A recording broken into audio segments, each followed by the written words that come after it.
ইয়াতে কৈছে আউৰ পৰিবেদনে, পৰিবেদন শব্দৰ অৰ্থ কষ্ট, যে আৰু কষ্ট নালাগে দিবলৈ। ইতিমধ্যে তেওঁৰ ঘাৰ ভাঙি গৈছে, মানে প্ৰত্যেকটো ফণা ওলমি ওলমি পৰিছে। ভগৱান কৃষ্ণৰ ভৰ সহিব নোৱাৰি, নৃত্যৰ ভৰ সহিব নোৱাৰি প্ৰত্যেকডাল ফণা ভাঙি ভাঙি পৰিছে। অন্ততঃ হে প্ৰভু, আমি একোগৰাকী পতিব্ৰতা নাৰী, আমাৰ কাৰণে স্বামী, আমাৰ কাৰণে প্ৰাণ। বৰ ডাঙৰ শব্দ এটা ভাগৱতত উল্লেখ কৰিছে যে এগৰাকী পতিব্ৰতা নাৰীৰ কাৰণে স্বামীয়ে তেওঁৰ জীৱনৰ সৰ্বোচ্চ।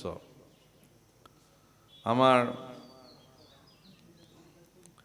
গোৱালপৰীয়া সম্ৰাজ্ঞী প্ৰতিমা বাইদেৱে লোকসংগীতত গাইছে, যেই নাৰীৰ পুৰুষ নাই তাৰ ৰূপে কাম কি কাম কৰে।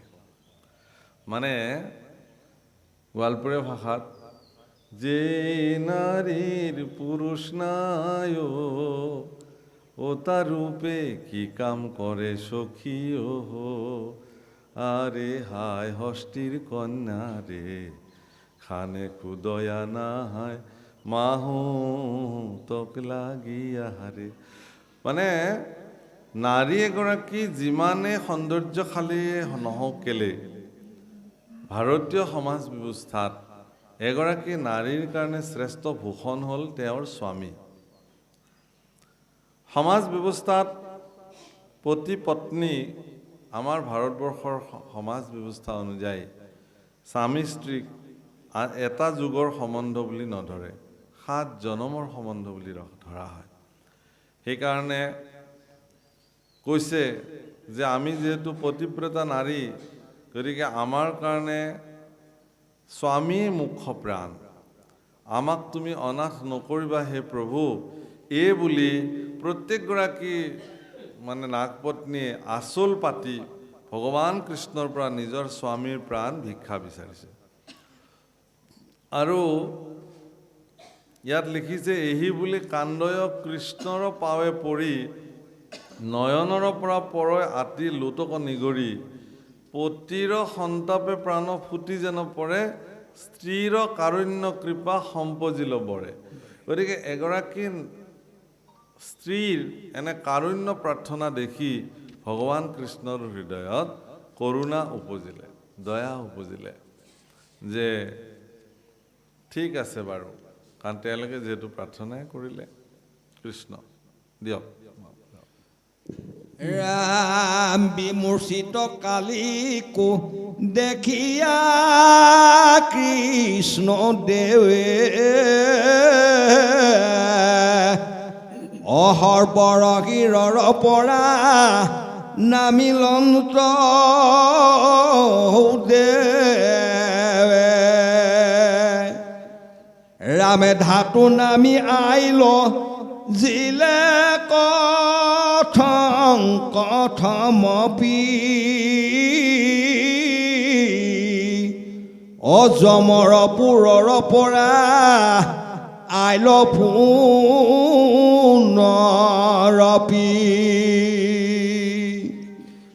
পাছে কিছু কিছু কৰি কেকাইছুটি পাই, মেলিলে আখি আতি হাতে খে ফুফাই,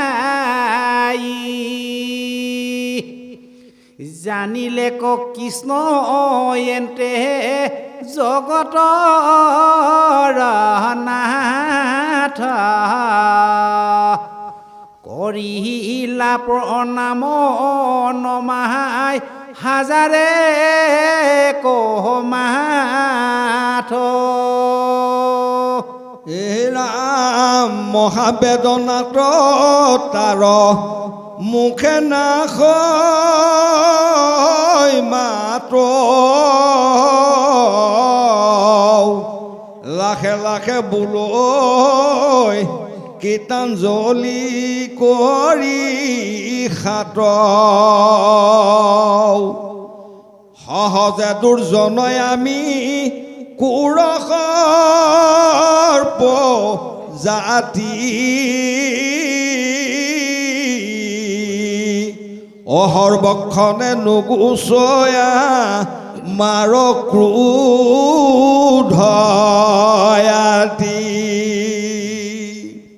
পত্নীসকলৰ একান্ত স্তুতি প্ৰাৰ্থনা শুনি ভগৱান তেওঁলোকৰ প্ৰতি কৰোণাবৰষ হ'ল আৰু ভগৱান কৃষ্ণই তেওঁৰ ফণাৰ পৰা দেও দি পাৰলৈ নামি আহিলে। এই যে গোটেই বিশ্ব ব্ৰহ্মাণ্ডৰ ভাৰ ইমান সময় মূৰত লৈ আছিলে, বৰ ডাঙৰ বোজা এটা মানুহ এজনে যেতিয়া মূৰত লৈ গৈ থাকে আৰু সেই বোজাটো যেতিয়া ক'ৰবাত নিৰ্দিষ্ট জেগাত থৈ দিয়ে, তেতিয়া মানুহজনৰ বৰ ডাঙৰ সকাহ এটা আহে।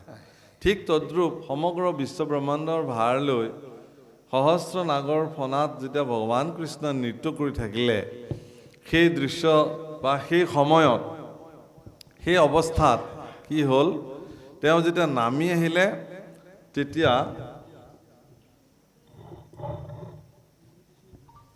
তেওঁ নামি অহাৰ পিছত যেন কি হ'ল কৃষ্ণ তেখেতৰ ওচৰত সেই বস্তুভাগ ঠিক কৰি দিছে। তোমালোকে যোৱাচোন, এই লংকা চংকা পিন্ধি আছে, তেওঁ কেলৈ পঠিয়াইছে? হ'ব দিয়ক, হৈছে।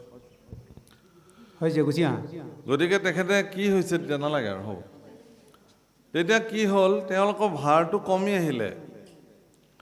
প্ৰভুসকল ইয়াতে এটা শব্দ ব্যৱহাৰ কৰিছে, মই আজি কওঁ।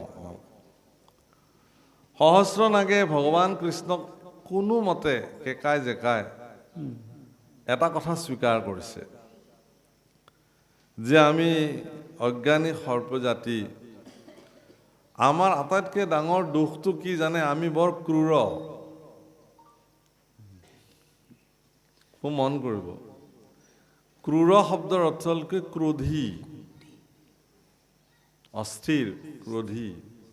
এই যে ক্ৰোধ, আমাৰ অকণমানতে খংটো উঠে। কিবা আমি এটা কবিতা পঢ়িছিলোঁ, আজিকালি বৰ মনত নাই বাৰু, সৰুতে। কাৰ সমান কি নাই, কবিতাটোৰ নাম আছিলে।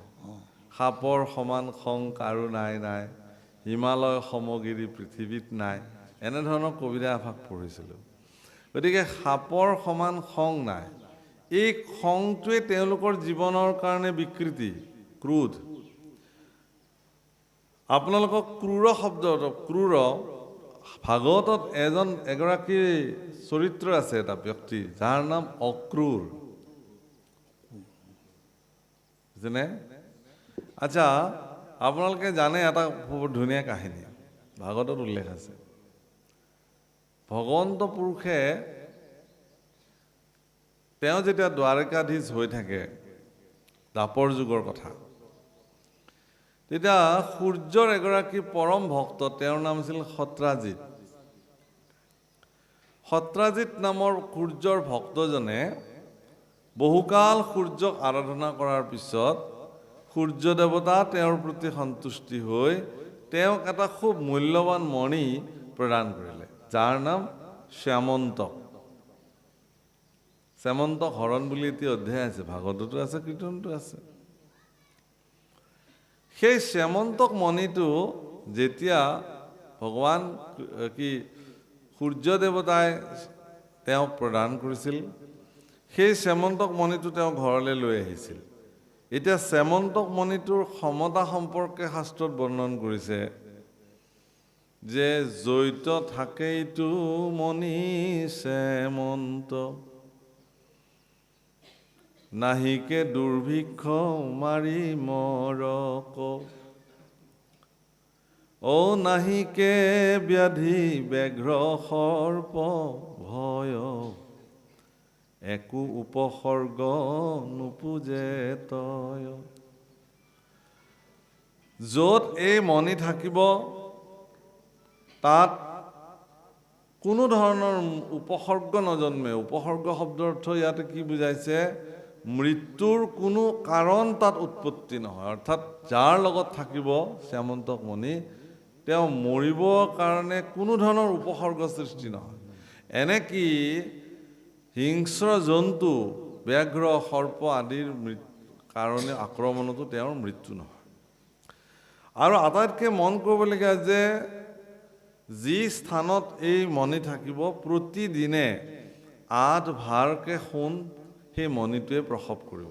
মণিটোৰ পৰা আঠভাৰকৈ সোণ ওলাব। নিতে স্ৰৱে সুবৰ্ণ অস্তভাৰ, আঠভাৰকৈ সোণ ওলাব। এতিয়া শাস্ত্ৰত এই কথা বৰ্ণন হৈছে, এদিন শ্যামন্তক মণি সত্ৰাজিতৰ ভাতৃ প্ৰসেনজিতে দাদায়েকক ক'লে যে এই মণিটো মোক দিয়াচোন, আজি মই পিন্ধো। হ'ব, পিন্ধি ল'লে ডিঙিত। পিন্ধি লৈ ঘোঁৰা লৈ তেওঁ অৰণ্যলৈ মৃগয়া কৰিবলৈ গ'ল। প্ৰসেনজিতৰ কথা আছিল কি যে য'ত শ্যামন্তক মণি থাকিব তাততো কোনো মৃত্যু ভয়েই নাই। গতিকে তেওঁ উদণ্ডতাৰে তেওঁ অৰণ্যলৈ চিকাৰ কৰিবলৈ গ'ল। কিন্তু তাত এটা ঘটনা ঘটিল কি, দেখি সিংহে তাকো নখে বিদাৰি, ঘোঁৰায়ে সহিতে পেলাইলা মাৰি। মানে তেওঁক ঘোঁৰাৰ সহিতে সিংহই মাৰি পেলালে।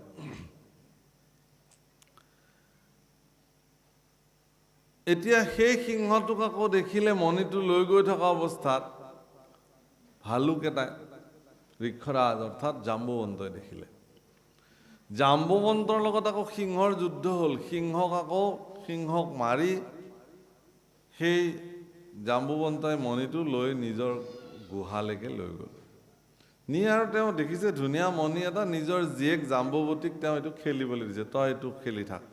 ধুনীয়া বস্তু এটা পালে আমি ল'ৰা ছোৱালীক যে আনি দিওঁ, তেওঁ ইমান মূল্যৱান সূৰ্যৰ মণি শ্যামন্তক তেওঁ নুবুজিলে আৰু নিজৰ ছোৱালীজনীক খেলিবলৈ দিলে, তেওঁ ৰাখি থলে।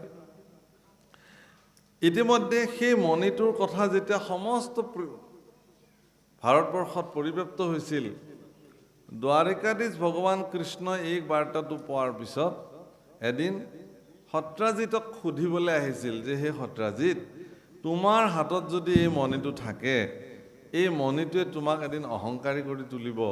দৰাচলতে এই মণিটোৰ অধিকাৰী মইহে, মোৰ হাতত দিয়া। সত্ৰাজিতে বোলে কেলে দিম, এইটো মই প্ৰাপ্ত কৰিছোঁ সূৰ্যৰ পৰা, তোমাক কেলে দিম। নিদিলা সত্ৰাজিতে গহ কৰি। মই আজি এই কথাখিনি এইকাৰণে কৈছোঁ যে আৰম্ভণিতে মই এটা কথা কৈছিলোঁ যে মানুহৰ জীৱনত যেতিয়া কিবা এটা বস্তু প্ৰাপ্তি হয়, সেই প্ৰাপ্তিটোৰ ফলত তেওঁৰ যাতে অহংকাৰ সৃষ্টি নহয়, ভগৱান ইয়াৰ কাৰণে সচেষ্ট হয়। সত্ৰাজিতৰ প্ৰতি ভগৱান কৃষ্ণ কৃপাশীল হৈ গ'ল যে সত্ৰাজিতৰ হাতত এইটো থাকিলে সত্ৰাজিতৰ কাৰণে কিন্তু অহংকাৰৰ পৰিণাম হ'ব। সেইকাৰণে তেওঁ কি কৰিলে, সত্ৰাজিতক সেই অহংকাৰ কুণ্ডৰ পৰা বচাবৰ কাৰণে তেওঁ নিজে আহিলে। কিন্তু সত্ৰাজিতে অহংকাৰ কৰি নিদিলে। এতিয়া যিহেতু তেওঁৰ ভায়েকে সেইটো মানে কি কৰিলে, লৈ গৈ তেওঁ নিজে মৰি থাকিলে, এই কলংকটো ভগৱান কৃষ্ণলৈ গুচি গ'ল। কেনেকে? খুজি নপাই ভাইক মাৰি মণি নীলা হৰি। ভগৱান দ্বাৰিকাধীশ কৃষ্ণই মোক খুজিবলৈ আহিলে, মই নিদিলোঁ। মোৰ ভাইটিৰ হাতত পাই ভাইটিক মাৰিলে, মাৰি মণিটো ভগৱান কৃষ্ণই লৈ গ'ল। গতিকে ভগৱান কৃষ্ণ, দৈৱকীনন্দন কৃষ্ণ, দ্বাৰিকাধীশ কৃষ্ণৰ জীৱনত এটা কলংক আহি গ'ল যে তেওঁ খুজি নাপাই পেলাই মাৰি পেলাই লৈ গুচি গ'ল। প্ৰভু, অকল বদনাম আৰু কলংক আমি মানুহবিলাকে যে পাই থাকোঁ, আমিতো বাদেই দিয়ক, স্বয়ং ভগৱান কৃষ্ণ নৰৰূপ ধৰি আহি তেওঁ কলংকৰ পৰা বাচি যাব পৰা নাই। আৰু আপুনি মই কোন কুটা? স্বয়ং কৃষ্ণকে মানুহে কলংক দিয়ে। কৃষ্ণটো বেলেগ কথা, দাপৰ যুগত, কলি যুগত মহাপুৰুষ শ্ৰীমন্ত শংকৰদেৱ গুৰুজনাকো মানুহে কলংক প্ৰদান কৰিছে। মহাপুৰুষ শ্ৰীমন্ত শংকৰদেৱ গুৰুজনাৰ বিয়োগৰ পিছত, বৈকুণ্ঠীৰ পিছত আইৰ কালিন্দীৰ অৱস্থা নাইকিয়া হৈ গ'ল। আইৰ কালিন্দীৰ জীৱনত বৰ আহুকাল সৃষ্টি হৈ গ'ল। মহাপুৰুষৰ ধৰ্মপত্নী, দ্বিতীয় ধৰ্মপত্নী। গতিকে মাধৱ পুৰুষে আই কালিন্দীক গুৰু পত্নী হিচাপে মাতৃবৎ তেওঁৰ শুশ্ৰূষা কৰিলে।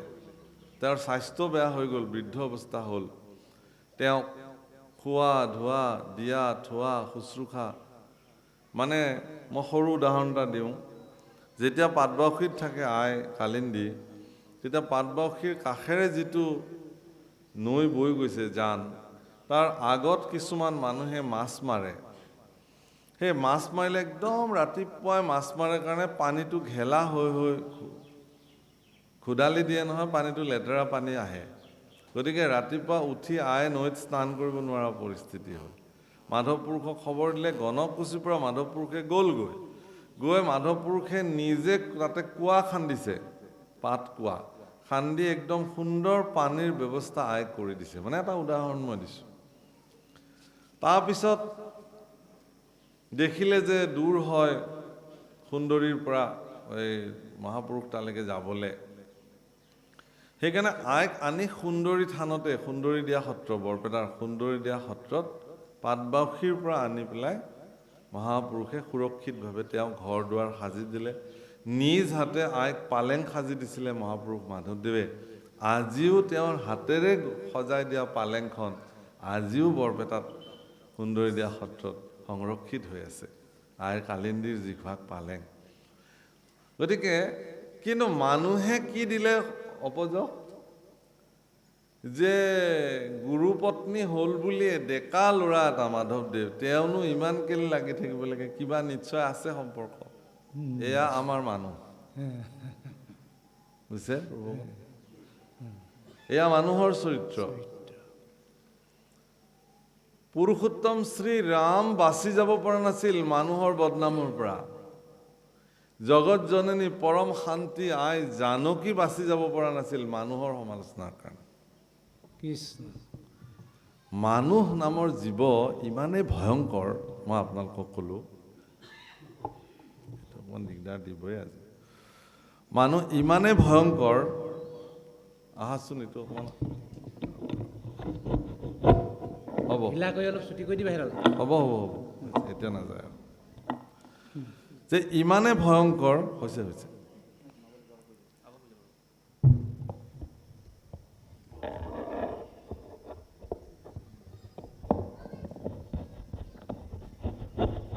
ইফালে নিদিবা, তুমি বুজি পোৱা নাই কথাটো, তাৰ বেলেঞ্চ। ছুটি কৰি দিয়া সেইডাল, ছুটি কৰি দিয়া। কৃষ্ণ। মই মাজে মাজে মানুহটো অকণমান কঁকাল বিষাই কাৰণে ইফাল সিফাল কৰি আছো, উঠাই ল'ব লাগে। এইটো আৰু তুমি ফিক্স কৰি থৈ গ'লে কেনেকৈ হ'ল? কৃষ্ণ। তে প্ৰভুসকল, কৃষ্ণ। মই ক'ব খুজিছোঁ কোনটো, যে কলংকৰ পৰা হাত সাৰিব আপুনি নোৱাৰে। এগৰাকী মহান পুৰুষে লিখি থৈ গৈছে এটা বাণী, যে তুমি বৰফৰ দৰে শুভ্ৰ আৰু নিষ্কলংক হ'লেও কেতিয়াও নিন্দাৰ পৰা তুমি হাত সাৰিব নোৱাৰা। কি বুলি কৈছে? আপুনি যদি বৰফৰ দৰে শুভ্ৰ আৰু নিষ্কলংকও হয়, তথাপিও আপুনি মানুহৰ নিন্দাৰ পৰা হাত সাৰিব নোৱাৰে। কাৰণ এজন মানুহে এবাৰ এগৰাকী খুব শক্তিশালী গুৰু, মলুক পীঠাধীশ্বৰ, আচলতে তেওঁ পৰম শক্তিশালী গুৰু আছিলে। এজন ব্যক্তি আহিলে তেওঁৰ পৰা আশীৰ্বাদ ল'বলৈ, বোলে মোৰ ল'ৰাটোৰ ভাল হওক, মোৰ অমুকৰ ভাল হওক, মোৰ পত্নীৰ মনটো ভাল হওক, মোৰ ওচৰ চুবুৰীয়াৰ মন ভাল হওক, আপুনি আশীৰ্বাদ কৰক। বোলে কেলৈ আশীৰ্বাদ কৰিম? তুমি নিজৰ মনটো ঠিক কৰিবলৈ আগতে আশীৰ্বাদ লোৱা, তেতিয়া আশীৰ্বাদটো দিম।